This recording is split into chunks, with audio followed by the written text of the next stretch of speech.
Hello again. This is Jerome Karff, bringing you another weekly edition of Your Pocketbook, a weekly presentation of the Office of Price Stabilization.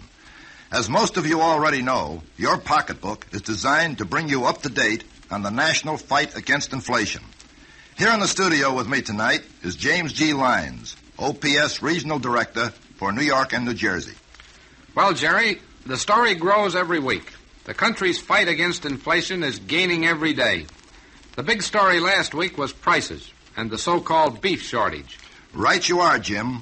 But let's take these items of last week and add to them the price news of the future. By that, you undoubtedly mean community pricing. Exactly. A system of OPS posted dollars and cents ceiling prices on food similar to the system used by OPA during World War II, tailored to the needs and costs of each community. Well, we've made a point of emphasizing that price regulations issued to date have been interim regulations. We've said over and over again that these regulations have been designed to achieve stability of prices, and that once prices are stable, the current regulations would be replaced by regulations which call for specific dollars and cents ceilings on most consumer goods. Well, how close are we to community pricing at this time, Jim? Closer than a lot of people think, Jerry. Our office is currently surveying the various OPS districts in this region with an eye to setting community prices on a number of market basket food items within the next 30 to 60 days. You seem pretty enthusiastic about community pricing. Can you tell our listeners about some of its advantages? Well, our experience during World War II shows that community pricing has several advantages over other price control systems.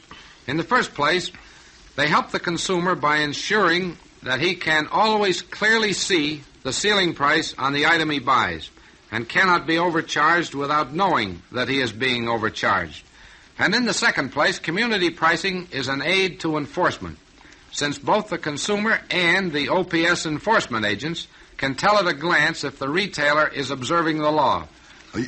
You said a moment ago that market basket items would be the first to be tagged with community prices. Can you give us an idea of which specific items will be tagged? Of course. Almost everyone knows that beef prices have been pegged on a dollar and cents basis, and these ceiling prices were posted this week in kosher butcher shops and will be posted 1 week from next Monday in all other retail butcher shops. The community ceilings on food which should be established will be most likely cover a goodly number of dry groceries and canned goods items. Now, let's see. Isn't there another posting of ceiling prices due this week? Oh, yes. You mean the retail services ceiling prices.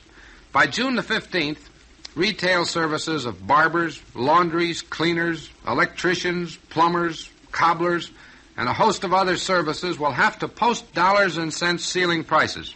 Well, now let's backtrack a minute, Jim, and talk about something that has been very prominently in the news over the past several weeks. You said a moment ago that ceiling prices would be posted by Monday, June 23rd. Don't say another word, Jerry. I know just what you're leading up to. Well, Jim, everybody is talking about beef, and Mr. DeSalle has said that the success or failure of the price control program depends on the final outcome of the beef controversy. What are your thoughts on beef and the ceiling prices for beef? Well, my wife tells me, Jerry, that I've been taken to talking about beef in my sleep. OPS established ceiling prices on beef because beef is a basic item in the family budget. OPS can't expect to hold other prices down if the basic prices are allowed to climb. At the time we issued the beef regulations, cattlemen were getting more than 150% of parity. And parity means nothing more than a fair price for a farmer's product compared to the costs of other goods and services he has to buy.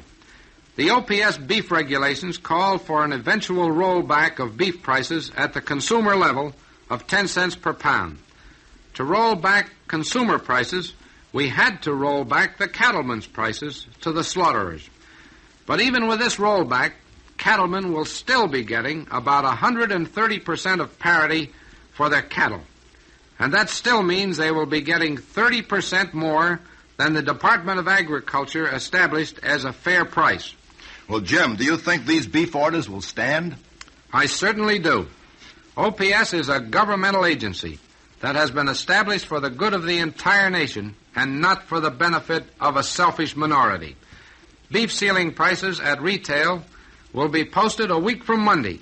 That is on June the 25th. On August the 1st, these prices should drop 4 to 5 cents a pound to the consumer.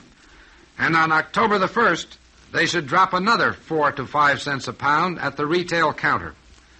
We intend to stand firm on an order that we issued in the interest of keeping the American economy sound. But the cattlemen and slaughterers are predicting all sorts of chaotic results if the beef orders stand. Do you think that they will prolong the beef shortage? And if they do, what will be the long-range result? Well, Jerry, they might be able to withhold the marketing of beef for a short time. Cattlemen can't afford to continue to feed cattle already primed for the market.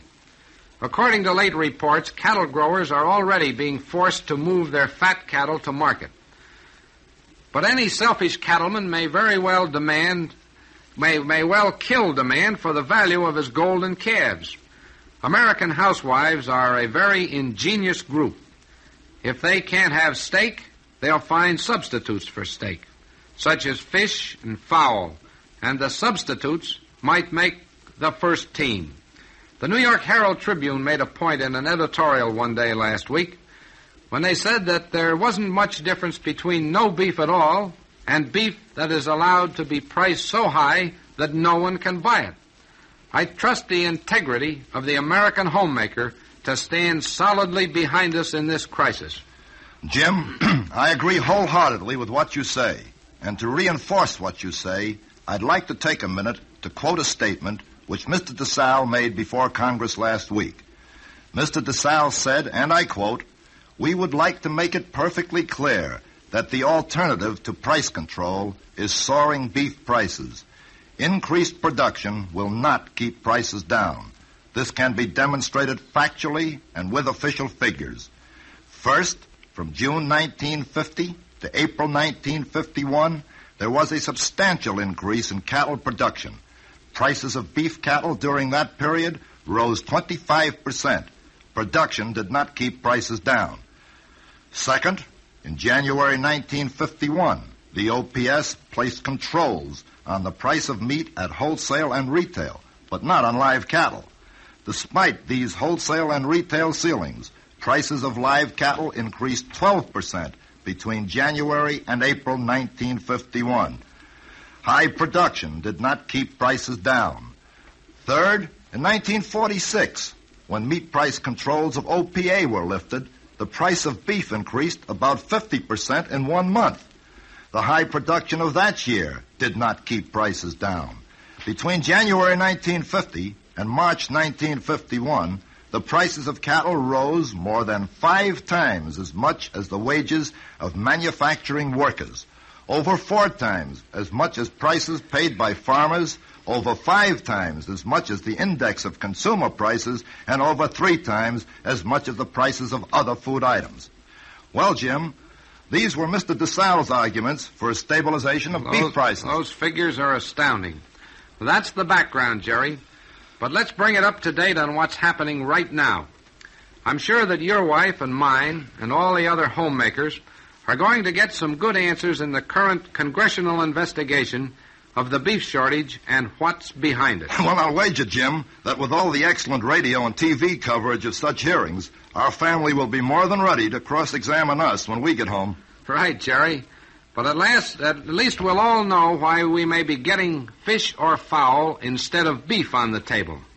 You know, Senator Maybank of South Carolina is chairman of this watchdog committee on beef. And I think he has summed up the basic question so that all of us can understand it. How is that, Jim? Well, Senator Maybank put it this way, and I quote, "If this shortage is nothing more than a strike on the part of the meat industry, then it should be made clear in no uncertain terms to the consumer. If a shortage is being created because of a sulking action by people who won't deliver meat because they can't have their way, then the people of the nation should be advised accordingly." So says Senator Maybank, and with that, I think most of us will agree. Yes, and I'd like to amend that with a little reminder. As long ago as May 5th, the United Press reported from Washington, and I quote, that angry cattleman called upon price stabilizer DeSalle to cancel the rollback or face the prospect of a meat strike which might upset the whole stabilization program.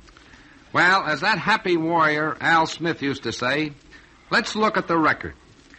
That's just what Washington is doing today, and we have the emphatic words of both Mr. DeSalle and of Charles E. Wilson, the head of the Office of Defense Mobilization, that the cattle rollback will stand. What then is the next step, Jim? Director DeSalle already has issued a warning to livestock slaughterers that if they bid too high a price for live cattle now, they may find themselves in open violation of OPS controls when they come to the end of their June accounting period. And I wish to make it plain, right here and now, that as director of the OPS for New York and New Jersey, we are prepared to back this warning to the hilt. Well, would you mind explaining, Jim, as simply as possible, how these controls on cattle slaughtering work? Well, in brief, Jerry, the OPS regulation does not set exact ceiling prices for the individual cattle to be slaughtered. It does it much more simply by establishing an average maximum permissible price which slaughterers can pay for the animals. A slaughterer is complying as long as his average price paid for cattle does not exceed the ceiling at the end of each accounting period. But here is the catch. Any slaughterer who now is paying more than the maximum prices allowed is gambling on the chance that he may be able to get cattle later in the period at prices below the maximum. If he does not get cheaper cattle, he then runs the risk of being a violator.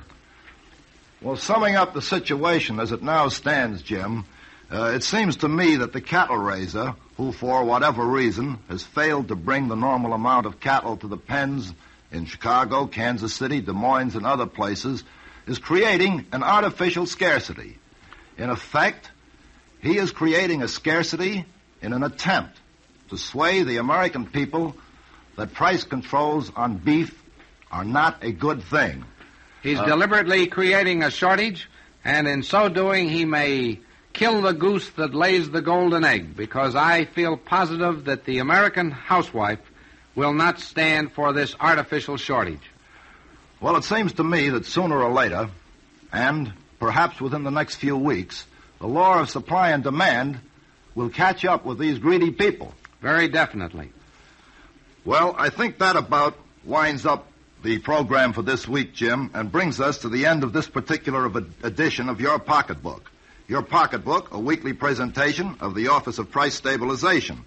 But before I go, I want to remind our listeners that OPS district offices are located at 401 Fifth Avenue in New York City, and in Albany, Rochester, Syracuse, and Buffalo in New York State, and in Newark, Camden, and Trenton in New Jersey.